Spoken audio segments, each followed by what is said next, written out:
je voulais au fait vous parler de l'histoire des Romanov.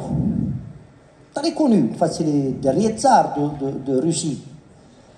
Les Romanov et Rasputin, celui qui chuchotait à l'oreille des rois. J'allais dire les rois, mais en fait des reines.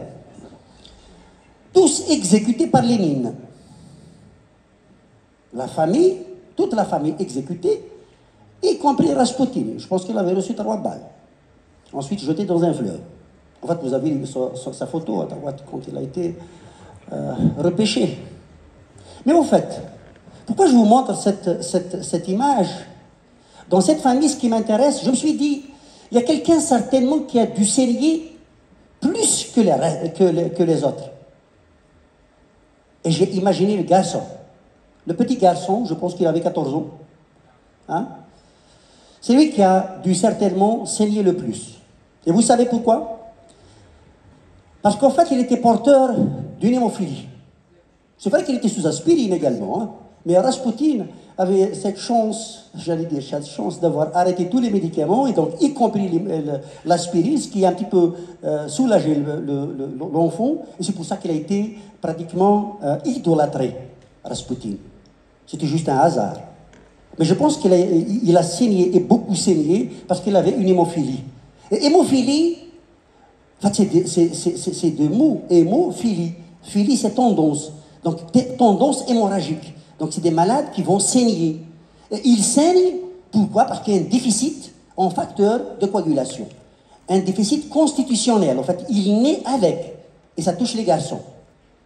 Donc, c'est des garçons qui naissent parce qu'ils ont avec un déficit constitutionnel en facteur de coagulation et qui vont saigner. Mais moi, en fait, je ne vais pas vous parler de ça. Je vais vous parler de l'hémophilie, mais elle n'est pas constitutionnelle. Elle est acquise.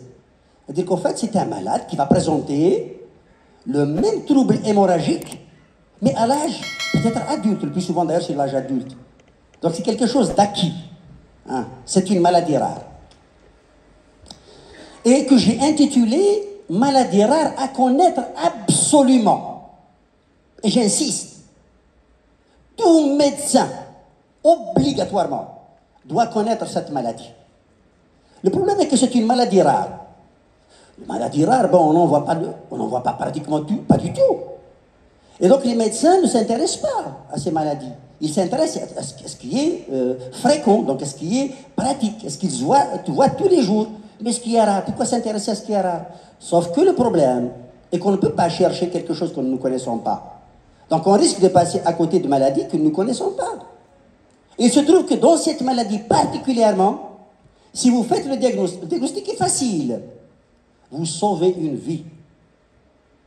Vous sauvez une vie. Et c'est pour ça d'ailleurs que j'ai intitulé cette question « Une maladie rare à connaître absolument ». Quiconque sauve une vie humaine a sauvé l'humanité tout entière. Verset du Coran.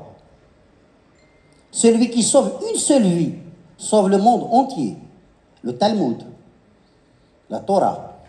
Je pense que c'est une vérité absolue, c'est une vérité divine. Donc je pense qu'à travers ma communication, on saura faire le diagnostic de cette maladie.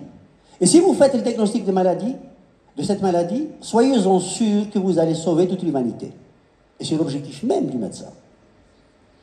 Donc c'est une maladie hémorragique rare, d'origine, elle n'est pas constitutionnelle, comme l'hémophilie constitutionnelle, pas du tout. Elle est secondaire à un problème auto-humain. Le problème est qu'elle est associée à une mortalité élevée. 1/5 à peu près de ces malades meurent. Elles meurent, donc il nécessite obligatoirement une prise en charge rapide. Mais qu'est-ce qui pose problème? Vous pensez que c'est difficile de faire le diagnostic? Pas du tout. Le véritable problème, c'est d'y penser. Il suffit juste d'y penser. Il suffit juste d'y penser. Tous les examens ils peuvent être faits au pavillon des urgences. Mais le problème, à condition d'y penser. Donc, il faut y penser. Donc, le diagnostic est très facile. La reconnaissance par écosse est indispensable. Il suffit juste d'y penser. Ensuite, une fois suspectez, vous l'orientez en médecine interne ou en hématologie. Je ferai d'abord un rappel en fait, sur cette hémostase, parce qu'il est extrêmement difficile de vous parler d'une maladie rare. Je sais que c'est certainement des souvenirs très, très, très anciens. Donc, je me sens dans l'obligation de vous faire un petit rappel de l'hémostase. Ensuite, comment reconnaître cette maladie? Et je peux vous garantir que ça va être le cas de tout le monde. Tous ceux qui verront cette communication sauront évoquer les molécules acquises, qu'on soit médecin ou pas. Enfin, juste un mot sur le traitement, puisque ce n'est pas du tout l'objet de la communication. Alors, le sang maintenant. Alors, si je vous parle de l'hémostase, et ça c'est divin, ça c'est, qu'on se dit, la ilaha illallah, Muhammad Rasulullah, c'est quelque chose d'extraordinaire. Le sang est un organe constamment en mouvement. Le sang est un organe constamment en mouvement, dynamique, qui ne se coagule pas. Donc, ni coagulation, ni hémorragie. Donc, c'est un équilibre parfait entre les forces procoagulantes et les forces anticoagulantes. Il y a un équilibre parfait. C'est pour ça que le sang est toujours fluide. Toujours fluide. Du début jusqu'à la fin, déjà avant la naissance jusqu'au décès. C'est pour ça que je vous dis que c'est extraordinaire. Et ensuite, il suffit qu'il y ait un déséquilibre en faveur des forces procoagulantes, et bien vous allez avoir des thromboses. C'est ce qu'on appelle une thrombophilie. Donc une tendance à la thrombose. L'inverse, quand c'est les facteurs de l'anticoagulation qui prennent le dessus, eh ben, on aura une et une hémophilie, une tendance hémorragique. Quels sont les facteurs procoagulants, les facteurs de la coagulation? Vous avez les plaquettes, tout le monde connaît, donc tout le monde sait. Les plaquettes, tous les facteurs de la coagulation, le fibrinogène, la prothrombine, le facteur 5, tous les facteurs de la coagulation, mais également le facteur de von Willebrand, phospholipide. Je fais exprès de dire phospholipide. C'est-à-dire qu'en fait, quand j'ai un anticorps antiphospholipide, je peux avoir des stigmates biologiques d'hémophilie. C'est pour ça que j'insiste sur les phospholipides, mais également le calcium. Les facteurs anticoagulation, ceux qui sont connus en fait, c'est la protéine C, protéine S, l'antithrombine 3, Adams 13, dans la microangiopathie thrombotique, le syndrome de Moscovitch. En fait, cela, évidemment, c'est une tendance à la thrombose. Mais ce qui m'intéresse aujourd'hui, c'est ce facteur 8. Le facteur 8, qui est un facteur procoagulant. Donc c'est un facteur qui intervient dans la coagulation. C'est pour ça qu'on ne saigne pas. Oh non, c'est pas parce qu'on va saigner, et il y aura une brèche vasculaire, et bien le saignement va s'arrêter. Et ben c'est les facteurs de la coagulation qui vont être à l'origine de l'arrêt du saignement. L'hémostase, regardez donc, ça c'est une mosaïque de réactions. Il y a énormément de réactions, mais tellement ordonnées. On a l'impression que c'est de l'anarchie. Non, il n'y a pas de l'anarchie, c'est une réaction ordonnée. Ça commence d'abord par l'hémostase primaire.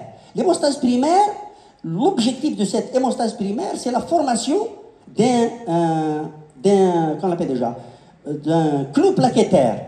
C'est un thrombus blanc. Je saigne, hop, il y a un clou plaquettaire qui va être formé immédiatement. Ça met en exergue les plaquettes et le facteur de von Willebrand, mais surtout les plaquettes, l'agrégation des plaquettes. Mais ça, j'allais dire, un petit caillou très, très fragile, très friable. C'est la coagulation qui doit intervenir. Et la coagulation, c'est quoi? L'objectif de la coagulation, c'est la formation d'un caillot de sang. Et ça veut dire quoi, caillot de sang? C'est la transformation du fibrinogène en fibrine. Et fibrine, c'est quoi? C'est un filet. C'est des mailles de filet, de fibrine. En fait, c'est le fibrinogène qui est transformé en fibrine. Et donc, une maille de filet qui va emprisonner toutes les cellules sanguines. Donc, les globules rouges, etc. Et ça va former donc un caillot qui va obstruer la brèche. Mais ce processus de coagulation, en fait, pour transformer le fibrinogène en fibrine, passe par une enzyme qu'on appelle, en bas, en fait, c'est un complexe prothrombinase. C'est un complexe prothrombinase qui va transformer, en fait, le fibrinogène, par le biais évidemment de la prothrombine, etc., transformer le fibrinogène en fibrine. Mais la formation de cet enzyme, de ce complexe enzymatique, il a deux voies de stimulation. La voie endogène, qui met en valeur les facteurs de la coagulation, notamment le 8, la huitième paire crânienne, le facteur 8. Il y a évidemment d'autres facteurs, mais ce qui m'intéresse, c'est le facteur 8. Ça, c'est le facteur 8 que vous voyez, le facteur 8, qui va être inhibé. Le rôle du facteur 8, évidemment, c'est il catalyse l'activité du facteur 10, et donc, par le biais de la prothrombine, thrombine, fibrinogène, fibrine. Mais quand il est neutralisé, eh ben, ça se casse. Il n'y aura plus une diminution du fibrinogène, et donc de la fibrine, et donc syndrome hémorragique. Chez qui on retrouve cette maladie? En fait, elle a une distribution bimodale. Sujet jeune, c'est le plus souvent les femmes, avec un âge moyen de 30 ans. Sujet âgé, c'est les hommes. Donc en fait, il y a deux pics de fréquence. Sujet jeune, c'est évidemment chez les hommes et chez les femmes. Et plus chez les femmes que les hommes, le plus souvent parce qu'il y a des maladies auto-immunes associées, et c'est fréquent chez les femmes, ou après l'accouchement. Donc en postpartum, ça c'est une maladie également qui se voit également après l'accouchement. Sujet âgé, eh ben, il y a d'autres maladies également de sujets âgés qui peuvent être à l'origine de cette maladie. Quel est le siège initial de l'hémorragie? Ça, vous devez le garder à l'esprit. Le plus souvent, c'est la peau. C'est des hémorragies cutanées ou de la muqueuse. C'est la peau ou la muqueuse. Mais attention, ça peut également toucher les muscles. Ça peut toucher le tube digestif. Ça peut toucher le cerveau, donc il va faire un AVC. Donc tous les organes peuvent être touchés, mais au premier plan, c'est la peau. Hein, et les muqueuses qui sont au premier plan. Regardez par exemple, ça on a sur quelque chose de fréquent, c'est une ecchymose. L'ecchymose, c'est une hémorragie sous-cutanée. Mais en fait, cette malade que nous avons hospitalisée en 2017 c'était une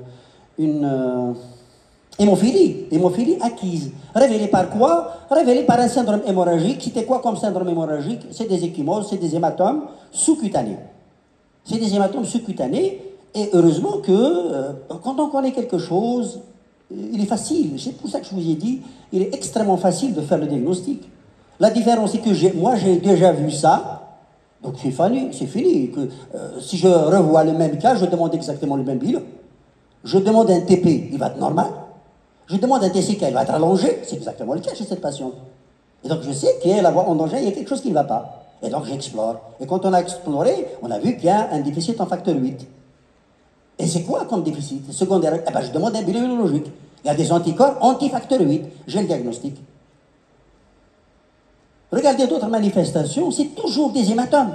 Donc je sais maintenant que demain, à partir de demain, tous les médecins, hein, si vous voyez ça, vous penserez obligatoirement à une hémophilie acquise.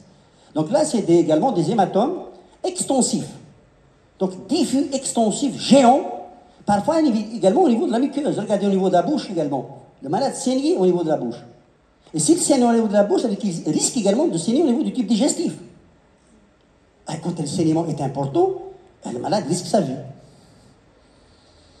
La même chose également, ces hématomes diffus, pratiquement tout le corps, et de l'autre côté, au fait, c'était juste après une ponction. En fait, une ponction veineuse.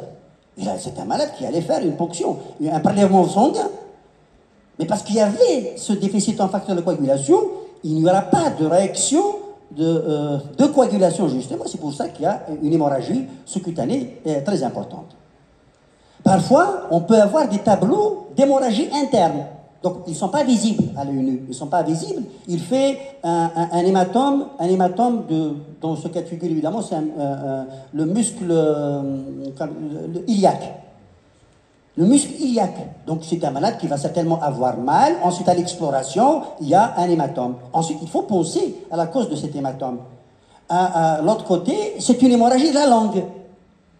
Toute la langue est devenue noire, pas parce que c'est une nécrose, mais parce que j'ai du sang. C'est du sang au niveau de la muqueuse. L'autre malade également, à gauche, c'est une malade qui a une dysphagie. Il n'arrivait pas à avaler. À avaler, en fait, il y avait quelque chose qui gênait son œsophage. Et c'était un processus, il a été décrit comme étant un processus tumoral. On pensait que c'était un cancer qui comprimait l'œsophage. Pas du tout, c'était un hématome, en fait. Un gros hématome qui comprimait l'œsophage, et c'était une hémophilie acquise.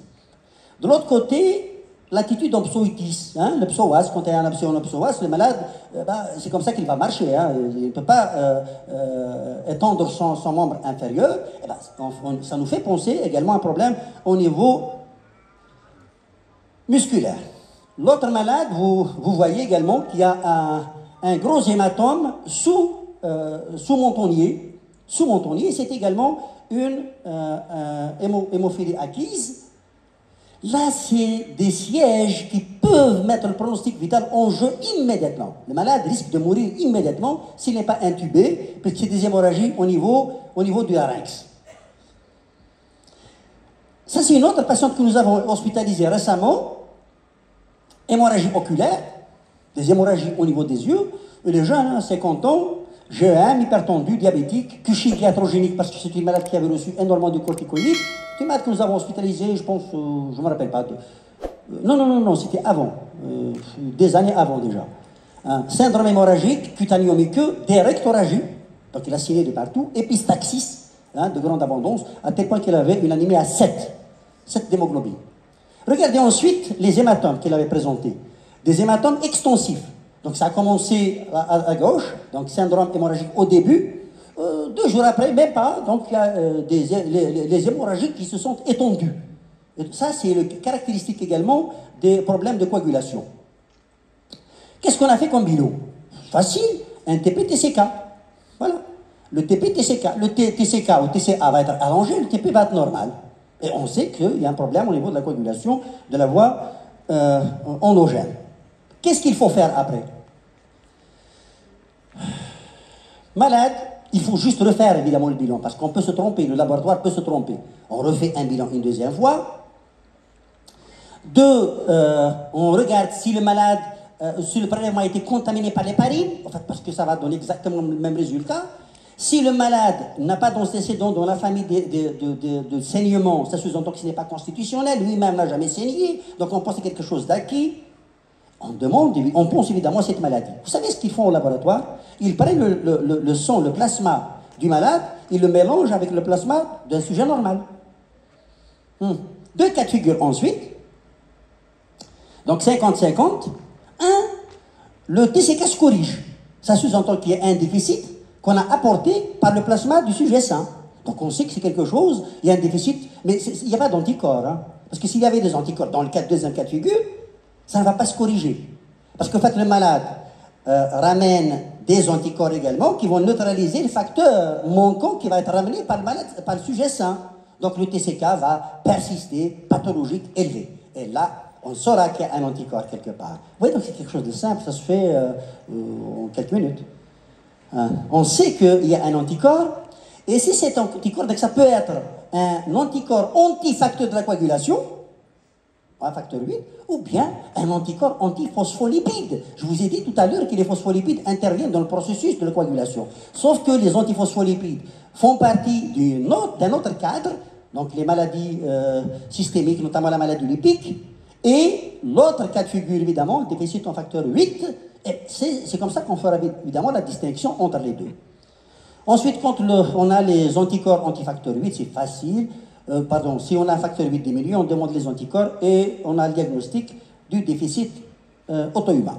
Et donc, pour faire le diagnostic, un TCK allongé, un taux de quick-culbulé normal, fibrinogène normal, taux de thrombine normal, plaquette normale, facteur de 8 abaissé, et le facteur 8, bon, ça c'est pas important. Ensuite, la recherche d'anticorps positifs, et c'est bon. Est-ce que c'est difficile? Non. C'est facile. C'est toujours la même malade, et c'est comme ça qu'on a fait le diagnostic. Le problème après, quelle est la cause de cette maladie auto-immune? Plus de 50%, elle est idiopathique, donc on ne sait pas pourquoi il y a ces anticorps. Mais ensuite, Il y a des maladies qui peuvent être associées à cette maladie auto-immune, notamment d'autres maladies auto-immunes, et au premier, la polyarthrite rhumatoïde, la maladie lipique, la sclérose en plaques, la maladie d'Orton, le Gougerot et autres. Ça peut être également un cancer. Vous voyez donc qu'un cancer peut être révélé par une hémophilie acquise. Donc je suis obligé devant ce tableau, une fois traité, de rechercher une maladie associée, notamment un cancer. Je suis obligé également, je ne parlerai évidemment pas de la femme enceinte après l'accouchement, ça c'est quelque chose, il faudra y penser contre la malade après son accouchement, fait de ce syndrome hémorragique, des pathologies dermatologiques, notamment chez les sujets âgés, la pemphigoïde bulleuse, le vitiligo, hein, un cancer de la peau également peut s'accompagner de ce type, les médicaments. Énormément de médicaments peuvent être à l'origine de cette maladie auto-immune et autres, notamment les infections. J'ai oublié les infections et je pense à l'infection hépatite B, hépatite C, vaccin Covid. Vaccin Covid. Après le vaccin Covid, il y a eu énormément de thrombophilie acquise. Chez notre patiente, nous avons diagnostiqué évidemment, en plus de la néphropathie, une infection CMV et une myase nasale. C'est des maladies associées à la thrombophilie auto-immune chez cette patiente. Qu'est-ce qui tue ces malades? L'infection. C'est l'infection qui tue en premier. L'infection comme cause de cette maladie ou parce que c'est des malades qui vont recevoir des immunosuppresseurs. Donc ils sont sujets également à des infections opportunistes et donc ils risquent, surtout s'ils sont âgés, donc fragiles, des malades tarés, donc ils risquent de mourir d'infection.